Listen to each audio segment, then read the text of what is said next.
కోరుతున్నాను. మరి ఈ సమయంలో ఆంధ్రయ్య గారి కుమార్తె జ్యోతక్క వారు కూడా వచ్చి మరి వారి నాన్నగారి గురించి జ్ఞాపకాలు అదేవిధంగా ఆదరణ మాటలు చెప్పవలసిందిగా నేను మనవి చేస్తాను.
సన్నిధిలో నిలుచుటకు పాత్రుడను కానయ్య, యోగ్యుడను కానయ్య, నీ సన్నిధిలో నిలుచుటకు కృపయే కృపయే నిలుచున్నది, దయయే దయయే స్థిరపరచినది, కృపయే కృపయే నిలుచున్నది,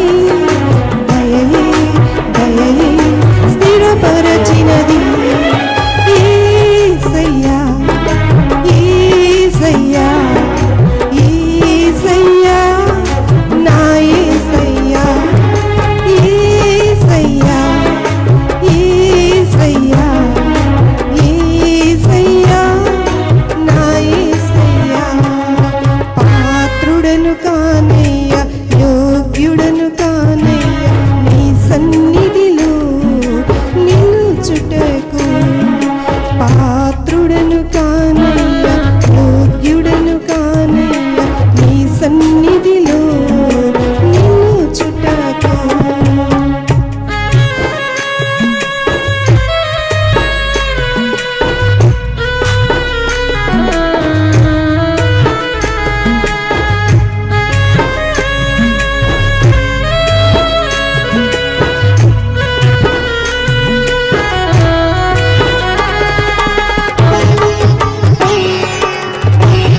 ప్రభు పేరట కూడి వచ్చిన మీ అందరికీ నా నిండు వందనాలు తెలియజేసుకుంటున్నానండి.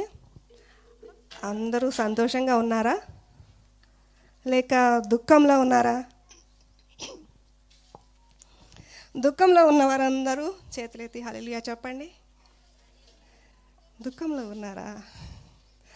నిరీక్షణ లేని ఇతరుల వలె మనము ఉండకుండా నిరీక్షణ కలిగి త్వరలో మనమందరము మన తండ్రిని కలుసుకోబోతున్నాము. ఆమేన్, హల్లెలూయా. నాన్నగారి గురించి చెప్పాలంటే చాలా విషయాలు నాతో ఎక్స్పీరియన్స్ ఉంది. అవన్నీ చెప్పుకుంటా పోతే టైం సరిపోదు. వెనక ఉన్న దైవజనులకు సమయం ఇవ్వాలి కనుక కొద్ది మాటలు నాన్నగారి గురించి కొన్ని విషయాలు మీతో షేర్ చేయాలని ఆశిస్తున్నాను. నాకు ఊహ తెలిసినప్పటి నుంచి ఆయన ఒక క్రైస్తవుడుగానే నాకు పరిచయము.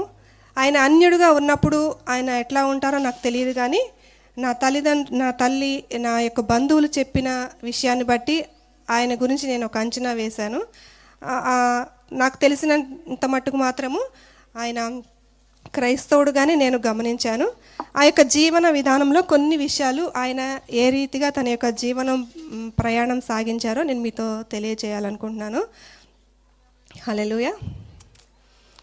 ఆయన విశ్వాసిగా ఉన్నప్పుడు మొదట్లో ఐపీసీ చర్చి జాన్ అయ్య గారి క్రింద ఒక కుడి భుజంగా ఆయన ఉండడం జరిగింది. ఆ యొక్క సంఘంలో విశ్వాసిగా ఆయన చేయవలసిన పనులన్నీ బాధ్యతలన్నీ ఆయన నిర్వర్తించారు. వంటలు వండటం ఏమిటి, ఆ యొక్క సంఘ బాధ్యతలు ప్రతి ఒక్క పని సంఘంలో ఏ ఉంటాయో అవన్నీ నాన్నగారే కల్పించుకొని అవన్నీ విశ్వాసిగా చేయవలసిన బాధ్యతలన్నీ తను సంపూర్తి చేశారు. ఒక విశ్వాస్కి ఒక మాదిరికరంగా జీవించారు. అది యవ్వన కాలంలో ఉన్నప్పుడు. తర్వాత నడి వయస్సుకు వచ్చేటప్పటికి తను ఒక సంఘ పెద్దగా ఎదుగుతూ అనేక మంది వందలాది మంది ఆత్మలను సంపాదించడం కోసం ప్రయాసపడేవాడు, బహుగా ప్రయాసపడేవారు. ఆయన యొక్క ఉద్యోగం గవర్నమెంట్ ఉద్యోగం అయినప్పటికీ దాన్ని లెక్కలోకి తీసుకోకుండా ఎక్కువగా సెలవులు పెట్టేసి, నేను గమనించాను కాబట్టి చెప్తున్నాను, ఎక్కువగా లీవులు పెట్టేసి ఆ యొక్క జాబ్కి ఎక్కువ దేవుని పరిచర్యలో వాడబడతా ఉండేవారు. ఆ యొక్క శాలరీ అంతా కట్ అయిపోయేది, దాదాపుగా వచ్చేది తక్కువ, మొత్తం కట్ అయిపోయేది. అలాగా కట్ అయినా కానీ ఆయన సేవా పరిచర్య కోసం తన యొక్క జీవితాన్నే త్యాగం చేశారు. అలా ఎక్కడ ఎన్ని ప్రాంతాలు ఉన్నా, ఎన్ని గ్రామాలు చుట్టుప్రక్కల, ఖమ్మం చుట్టుప్రక్కల ప్రతి ఒక్క గ్రామాలకి ఆయన తిరిగారు. చాలా రాష్ట్రాలు కూడా ఆయన వెళ్ళి వచ్చారు. మమ్మల్ని కూడా, మేము చిన్నతనంలో సైకిల్ ఉండేది, ఆ సైకిల్ మీదే మమ్మల్ని తీసుకొని వెళ్ళి ఎక్కడికి వెళ్తే అక్కడికి మమ్మల్ని కూడా ఎండనక వాననక చలి అనక అన్ని ప్రదేశాలకి ప్రాంతాలకి మమ్మల్ని కూడా ఆ విధంగా తనతో పాటు తీసుకొని వెళ్ళేవారు. అంత వైరాగ్యంతో కలిగి ఆ యొక్క జీవితం కొనసాగించారు ఆయన. ఆ యొక్క సంఘ పెద్దగా ఉన్నప్పుడు సంఘ పెద్దగా చేయవలసిన బాధ్యతలన్నీ ఆయన నిర్వర్తిస్తూ అనేక వందలాది మంది ఆత్మలను రక్షిస్తూ, ఇంకా చాలామంది సేవకుల్ని కూడా ఆ సమయంలో నాన్నగారు తయారు చేయడం జరిగింది. ఆ విధంగా ప్రయాసపడుతూ ముందుకు వెళ్తూ ఉన్నారు. ఈ విధంగా సంఘ పెద్దలకు కూడా ఒక మాదిరికరంగా ఆయన జీవించారు. తర్వాత ఆయన యొక్క రిటైర్మెంట్ అది ఎట్లా అంటే, దేవుని పిలుపు మేరకు దేవుడు ఆయనతో మాట్లాడడం జరిగింది, నువ్వు సంపూర్ణ సేవకు సమర్పించుకోవాలి అని అన్నప్పుడు ఆ మాటకు వెంటనే లోబడి ఆయన ఆ యొక్క గవర్నమెంట్ జాబును విడిచిపెట్టేసి విఆర్ఎస్ ఇచ్చేసి తనకు రావాల్సిన గవర్నమెంట్ నుండి రావాల్సిన ఆ యొక్క వాటిని కూడా ఆశించకుండా సమస్తము పెంటతో సమానంగా ఎంచుకొని ఏది కూడా లెక్క చేయకుండా ఆ యొక్క జాబును విడిచిపెట్టేసి, ఇంకా 12 సంవత్సరాల ఎక్స్పీరియన్స్ ఉందనగా ఆ యొక్క జాబును విడిచిపెట్టేసి దేవుని సేవలోకి, సంపూర్తి సేవలోకి ఆయన రావడం జరిగింది. నేను అనుకుంటాను, నేను పరలోక రాజ్యానికి ఒక పెట్టుబడిగా పెట్టేశారేమో అనుకుంటాను నేను. ఆయన యొక్క త్యాగం అనేది ఈ సంఘ కాపరులకు ఒక మాదిరికరంగా ఉంచి వెళ్ళారు. విశ్వాసులకు మాదిరికరంగా జీవించారు, సంఘ పెద్దలకు మాదిరికరంగా జీవించారు, సంఘ కాపరులకు కూడా మాదిరికరంగా చూపించి ఆయన జీవించారు. తర్వాత వచ్చేసి వృద్ధాప్యంలోకి వచ్చేటప్పటికి ఆ యొక్క ఆయనకు వచ్చిన ఆ కొద్ది అమౌంట్ కూడా పూర్తిగా సంఘానికి స్థలం కొనటం కానీ మందిరం కట్టడం కానీ ఒక్క రూపాయి కూడా బ్యాంక్ బ్యాలెన్స్ తను ఉంచుకోలేదండి. మొత్తం దేవునికే సమర్పించేసి ఆ రీతిగా సమర్పించుకొని ఆ సేవా జీవితం ప్రారంభించారు. ఆయన సేవా జీవితం ప్రారంభించిన దగ్గర నుంచి మీ అందరికీ తెలుసు, సంఘంగా ఆయన ఎంతగా సంఘాన్ని ప్రేమించారో, సంఘాన్ని ఏ రీతిగా కట్టుకున్నారో మీ అందరికీ తెలుసు.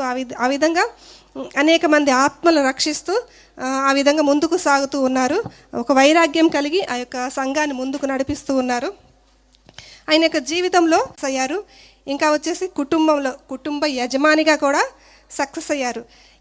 ఏ బిడ్డలైనా ఒక తండ్రిని, ఈయన నాకు రోల్ మోడల్, నా తండ్రి నాకు రోల్ మోడల్, ఈయన్నే నేను ఆదర్శంగా తీసుకుంటానని ఏ బిడ్డలైతే అనుకుంటారో అప్పుడు ఆ తండ్రి సక్సెస్ అయినట్టు అని నేను అనుకుంటాను.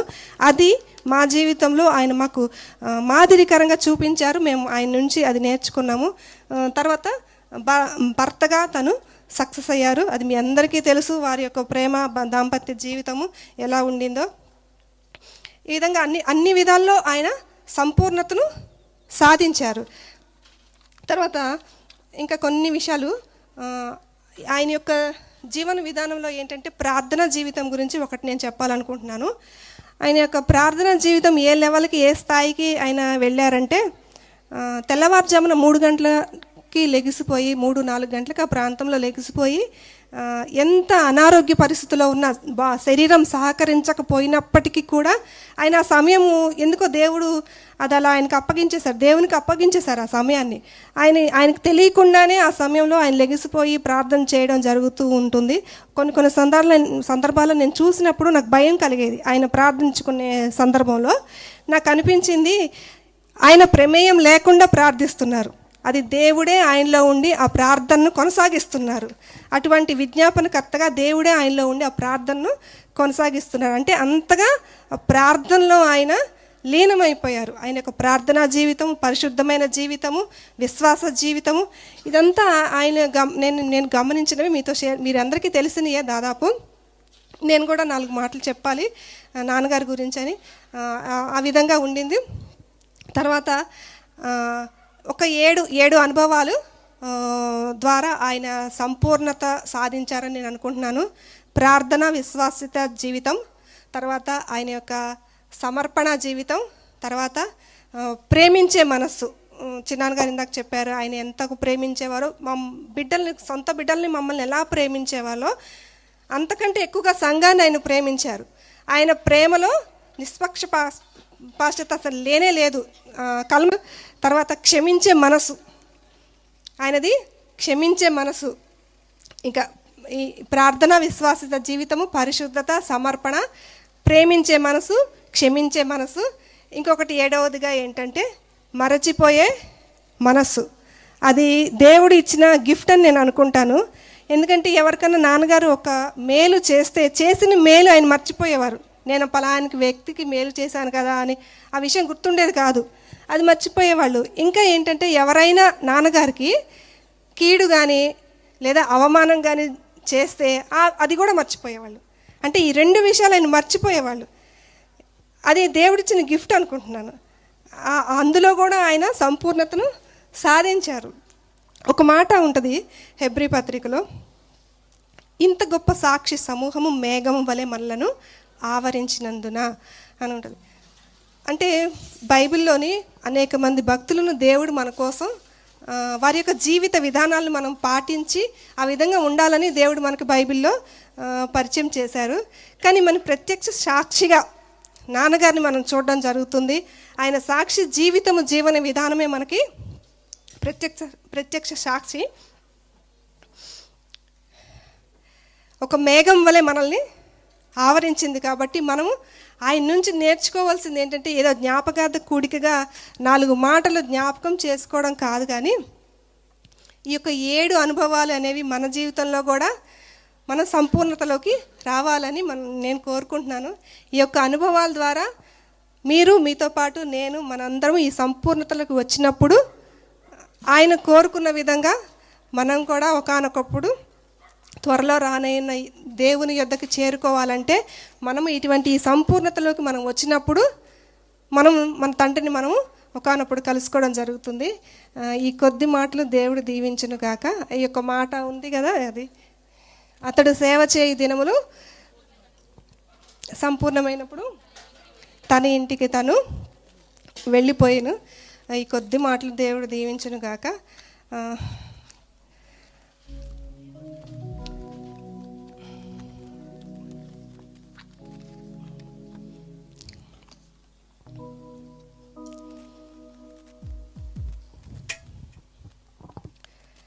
ప్రేమ స్వరూపివి నా యేసయ్యా, నీ రూపము నాలో లేనే లేదు. ప్రేమ స్వరూపివి నా యేసయ్యా, నీ రూపము నాలో లేనే లేదు. అభిషేకించి రూపించుమయ్యా, అభిషేకించి